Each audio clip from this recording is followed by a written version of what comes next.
J'ai bien aimé tout ce qui a été fait. Puis, quand je chantais ces cantiques, quand les gens témoignaient, je réalisais quelque chose qui concorde un petit peu avec ce que j'ai sur mon cœur. Et je réalisais en réalité, les frères ont chanté, ils ont été orientés dans plusieurs directions. Il y en a qui ont chanté sur l'onction du Seigneur qui était ici, sur le fait d'être rempli de Dieu, et il y en a d'autres qui ont témoigné que le Seigneur avait changé leur vie, qu'ils ont découvert la grâce de Dieu, son amour. Et lorsque je pensais à ça, eh bien, je renvoyais un petit peu un texte de la parole de Dieu qui se trouve dans les Actes, c'est Acte 2, et il est dit que quand les disciples du Seigneur ont reçu l'effusion du Saint-Esprit, au moment de la Pentecôte, ils étaient unis dans un lieu, ils s'attendaient à être bénis, alors ils persévéraient, ils recherchaient à avoir la bénédiction de Dieu, et je pense que c'est comme ça qu'il faut vous montrer ce soir, parce que si on est là et qu'on ne veut rien recevoir, on ne recevra rien. Mais si on est là et qu'on veut que le Seigneur touche notre cœur, eh bien je crois que le Seigneur va faire en sorte que ça soit possible. Hein, c'est important de réaliser ça. Et voilà ce qui va se passer, vous connaissez un petit peu ce récit. Le Seigneur va saisir l'assemblée, le Saint-Esprit va descendre sur l'assemblée, et il dit qu'ils ne furent pas baptisés du Saint-Esprit, ils disent que les langues de feu se posèrent sur eux. Et il y a eu une bénédiction tellement grande qu'à ce moment-là, ceux du dehors, eh bien, ils se sont mis à s'approcher et se sont demandé un petit peu ce qui se passait. Ils ont dit qu'est-ce qu'ils ont? Ils parlent une langue qu'on ne comprend pas. Ils sont libres. Et qu'est-ce qui se passe? Et en fin de compte, ces gens-là étaient en train d'être baptisés du Saint-Esprit. Ils étaient en train de parler en langue. Et ce qui s'est passé, c'est que dans le même instant, par la suite, Dieu voulant montrer sa puissance, ils ont reçu la diversité des langues. Et là, ils se sont mis à parler une langue qui n'était pas leur langue propre, mais que ceux qui étaient autour, qui comprenaient, qui étaient des autres pays pour le comprendre. Et Dieu avait manifesté sa puissance comme ça. Et voilà ce qui va se passer. Devant tout ce monde qui va venir à cause de cette grande bénédiction, l'apôtre Pierre va annoncer un message à toute cette population qui va se trouver devant lui. Et regardez ce qu'il va lui dire. En Israélite, écoutez ces paroles. Jésus de Nazareth, cet homme à qui Dieu a rendu témoignage devant vous, par les miracles, par les prodiges et les signes qu'il a opérés par lui au milieu de vous, comme vous le savez vous-même. Et ce que nous avons fait ce soir, peut-être qu'on n'en a pas fait conscience, mais on a témoigné de Jésus qui est venu faire son œuvre dans nos vies. On l'a même chanté. C'est aussi un témoignage, le chant. On dit que le Seigneur, il vient changer nos vies. Quand on parle du bonheur qu'il nous donne, c'est aussi un témoignage, même au travers du chant. Et c'est ce qui s'est fait ce soir. Et écoutez ce que dit Pierre. En Israélite, écoutez ces paroles. C'est une exclamation, c'est quelque chose à laquelle il faut prendre garde. Parce que les paroles que Pierre va annoncer à la foule, eh bien, ça va être des paroles de salut. Ça va être la parole qui pourra sauver leurs âmes. Et cette parole que je vais vous annoncer, c'est la parole qui peut sauver vos âmes. Et voilà ce qu'il va dire. Jésus de Nazareth, à qui Dieu a rendu témoignage devant vous, et par les miracles et les prodiges qu'il a fait au milieu de vous, il dit, comme vous le savez vous-même. Donc aujourd'hui, on peut dire que vous savez ce que Jésus a fait. Au travers des témoignages, des chants, au travers des vies transformées autour de vous. Il est dit, cet homme, c'est-à-dire Jésus, livré selon le dessein arrêté et selon la prescience de Dieu. Vous l'avez crucifié, vous l'avez fait mourir par la main des impies. Cet homme, ce Jésus de Nazareth, celui à qui on a rendu témoignage, vous l'avez crucifié. Alors, je me disais, quelle parole dure à entendre. Vous imaginez, on vous accuse d'une chose aussi terrible. Vous avez crucifié le Christ. Ce Jésus qui faisait des miracles, des prodiges, à qui même Dieu lui-même a rendu témoignage, vous l'avez fait mourir, vous l'avez crucifié. Quelle parole dure à entendre. Vous imaginez si aujourd'hui on vient de vous accuser en vous disant, bien, vous avez fait mourir le Christ, c'est vous qui l'avez crucifié. Quelle parole dure à écouter. Mais la prédication que Pierre adresse est en relation avec les Écritures. C'est-à-dire qu'il est dit que selon la préscience de Dieu, selon son plan, son dessein qu'il avait arrêté, Christ devait mourir.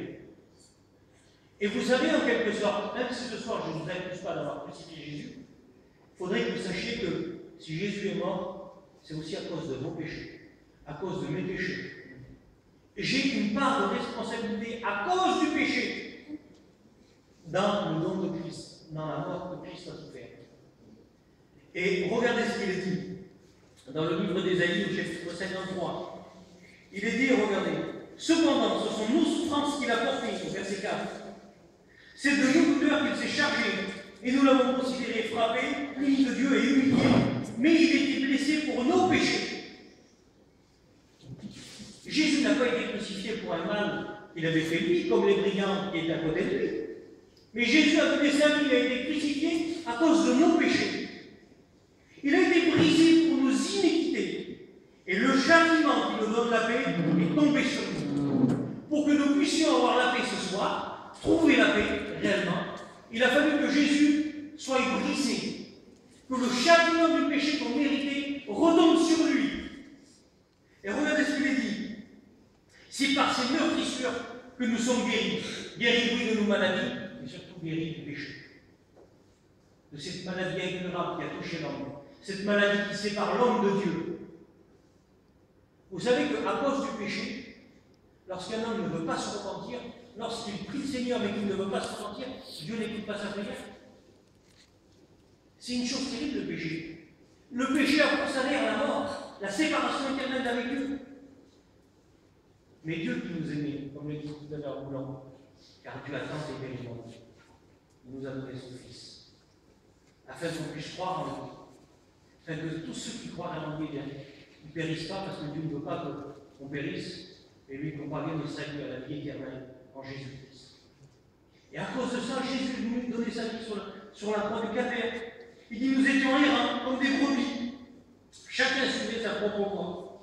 Et l'Éternel a fait retomber sur lui l'iniquité de nous tous. L'iniquité, c'est l'injustice, c'est le péché. Et ce qui est retombé sur les épaules du Christ, ce pourquoi il a été crucifié, c'est nos péchés. Alors, vous voyez, en quelque sorte, nous avons une part dans ce que Jésus a souffert. Mais je rends gloire à Dieu que l'Écriture ne prévoyait pas seulement la mort de Jésus, mais elle prévoyait aussi sa résurrection. Et regardez ce qu'il est dit. Il est dit, après avoir livré sa vie en sacrifice pour le péché, il verra une postérité et prolongera ses jours, et l'œuvre de l'Éternel reposera entre ses mains. Comment pouvait-il voir une postérité s'il était mort? L'Écriture prévoyait qu'il allait ressusciter. Et ce que je voudrais te dire, c'est que ce Jésus qui a été crucifié à cause de ton péché, Dieu l'a ressuscité des morts. Dieu l'a ressuscité des morts. Et c'est ce que va exprimer un petit peu le texte de Acte 2.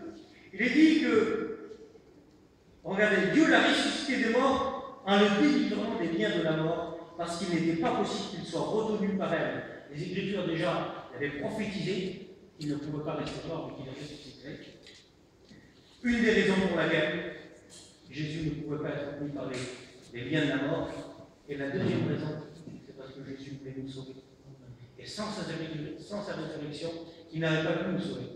L'apôtre Paul va dire que si Christ n'est pas ressuscité, on est encore mort dans nos péchés. On est des faux témoins, on est des menteurs, on est des perdus.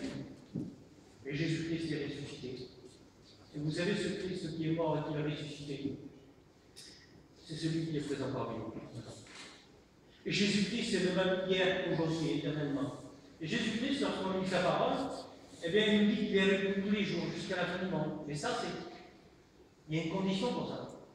Il faut qu'il vienne dans nos cœurs. Et si on l'accepte dans nos cœurs, si on le laisse entrer dans nos cœurs, eh bien, il est avec nous tous les jours, jusqu'à la fin du monde. Parce qu'il est ressuscité, il peut venir à notre secours. Il peut venir nous relever.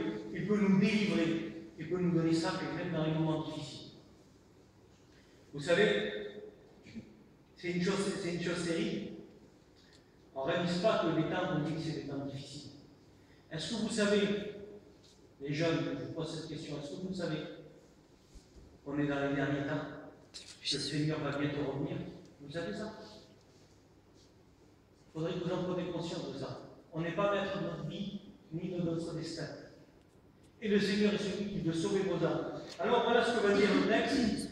Il est dit que David avait prophétisé sur Jésus, il avait dit « Aussi mon cœur est dans la joie et ma langue dans l'allégresse, et ma chair reposera avec espérance, car tu n'abandonneras pas mon âme dans le séjour des morts, et tu ne permettras pas que ton sein voie la corruption. » Jésus ne pouvait pas être retenu par la mort.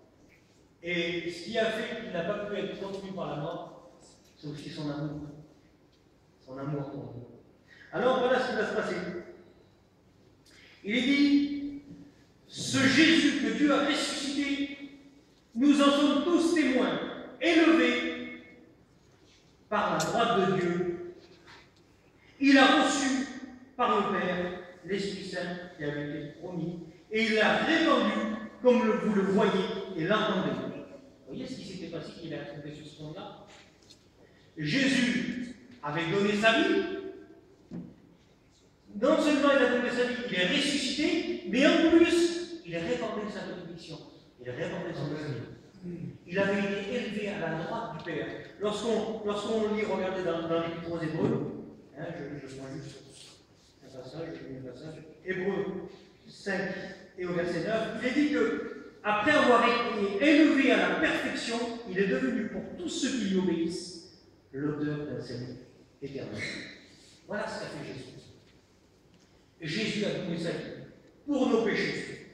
À cause de notre péché, Jésus est mort, Jésus est ressuscité, il nous sauve et il nous donne le Saint-Esprit. Et regardez ce qu'il dit. Que toute la maison d'Israël sache donc avec certitude que Dieu a fait Seigneur et Christ, ce Jésus que vous avez crucifié. Alors, il faudrait que tu saches ça ce soir. Quand il est dit que tous sachent, toute la maison sache, toute la maison d'Israël, je crois que ce message avait une portée encore plus grande. Parce qu'aujourd'hui, par sa parole, le Seigneur veut te faire savoir à toi que ce Seigneur, Jésus qui a été crucifié, c'est celui qui est ressuscité, qui est élevé à la droite de Dieu, et qu'il veut te sauver ce soir. Est-ce que tu es sauvé ce soir? Est-ce que tu peux dire de ton cœur, je suis sauvé? Est-ce que tu crois qu'il y a réellement un âge pour rencontrer Dieu? Quand on sait faire la différence entre le bien et le mal, eh bien on est en âge de pouvoir prendre cette décision. Est-ce que tu crois que tu auras le temps de repousser à chaque fois? Plus tard, plus tard, plus tard. Je me rappelle d'un frère qui, dans ses prédications, disait l'ennemi nous chuchote à l'oreille, attends, plus tard, plus tard, plus tard. Puis un jour, il nous dit trop tard. Est-ce que tu vas marcher dans son jeu ou est-ce que tu vas être attentif, écouter ce que Jésus veut pour toi? Il est dit, regardez, après avoir entendu ce discours, ils eurent le cœur vivement touché. Et ils dirent à Pierre, que ferons-nous? Une traduction est dit, ils eurent le cœur transpercé. Le message de la crucifixion de Christ et de sa résurrection avait transpercé leur cœur, parce qu'ils avaient compris que c'était à cause de leur péché que Jésus était mort. Et la grâce de Dieu, c'est qu'il était ressuscité et qu'il veut pardonner. C'était ça, c'est la bonne nouvelle, c'est que malgré ça, Jésus veut nous pardonner. Alors ils vont dire à Pierre, que ferons-nous? Je crois que cette question, tu dois te la poser. Si tu es un pécheur, moi je suis un pécheur pardonné par grâce. Ce n'est pas parce que je le méritais, comme tous les frères. Et si tu es un pécheur, si tu le réalises, mais sache que Jésus est capable de te pardonner. Alors, ils vont poser cette question à Pierre, ils vont dire, que ferons-nous? Alors voilà ce que va dire l'apôtre Pierre à ces gens-là. La première des choses, repentez-vous. Jésus avait pu dire, si vous ne repentez pas, vous périrez tous. Jésus l'avait dit ça. Et c'est l'enseignement de la Bible. Alors la repentance, ce n'est pas une formulation. Mais la repentance, c'est ce sentiment qu'on ressent, vous savez, quand on s'approche de Dieu, qu'on se sent bien, on sent qu'on ne mérite pas son pardon, mais que notre péché qui avait coûté la vie de Jésus, et on n'en veut plus. C'est ça en fin de compte la repentance. C'est pas juste une formule, c'est un état de cœur. C'est un état de vie. Et c'est la première des choses pour recevoir cette vie. Se repentir, se reconnaître pécheur, reconnaître qu'on ne mérite pas, Demandez le secours au Seigneur. C'est ça, se repentir. Et il dit, se repentir. Et que chacun de vous soit baptisé. Alors tout à l'heure, non, je ne vous prêche pas le baptême, et tout à l'heure, il disait, lorsque j'ai rencontré le Seigneur, j'ai eu envie de me baptiser. Tout de suite. C'est pas mal de se baptiser, c'est quelque chose de bien, mais le baptême, c'est pas ça qui nous sauve. Le baptême, c'est, on se baptise parce qu'on dit, Seigneur, tu m'as sauvé, alors je veux te suivre. C'est un engagement de notre conscience. Et à quoi servirait-il de dire, Seigneur, viens toucher mon cœur, et je reste comme je suis? C'est juste pour faire une expérience, juste par curiosité. Quel dommage. Vous savez, lorsqu'on doute, combien le Seigneur répond pour qu'on puisse s'en détacher. Et on veut s'engager, on va avancer avec lui. Alors là, ce que Pierre va quand il demandait, c'est repentez-vous, humiliez-vous devant Dieu. Il va vous pardonner. Engagez-vous avec lui. Et il dit, et vous recevrez le Saint-Esprit. Voilà le programme que Dieu a pour toi. Voilà le programme que Dieu a pour toi. Alors, il est dit, vous recevrez pardon de vos péchés, vous recevrez le Saint-Esprit. Le Seigneur t'interpelle devant ce qu'il a fait, devant son œuvre, devant sa vie qu'il a donnée pour toi. Eh bien, le Seigneur te demande de prendre la responsabilité parce que Jésus mort, Jésus crucifié, Jésus ressuscité, et Jésus puissant avec qui béni, ça c'est la part de Dieu. Mais devant ce message, c'est une responsabilité, même que tu es jeune. La responsabilité, c'est de t'humilier devant Dieu, de lui demander de venir faire sa demeure dans ton cœur. Le Seigneur ne refusera pas. Le Seigneur est venu pour ça. Demande-lui de te sauver, engage-toi avec lui. Tu vas voir quel bon programme le Seigneur a pour toi. Alors peut-être tu dis, j'ai le temps. J'ai le temps. Puis je ne veux pas être plus long, je veux juste terminer là-dessus. Peut-être tu crois que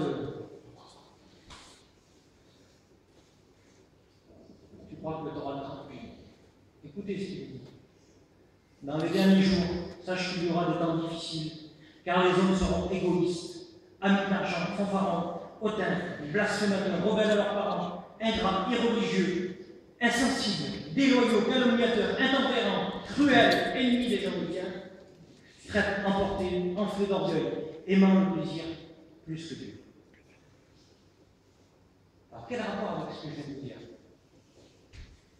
Bien, le rapport est que devant le message de Jésus,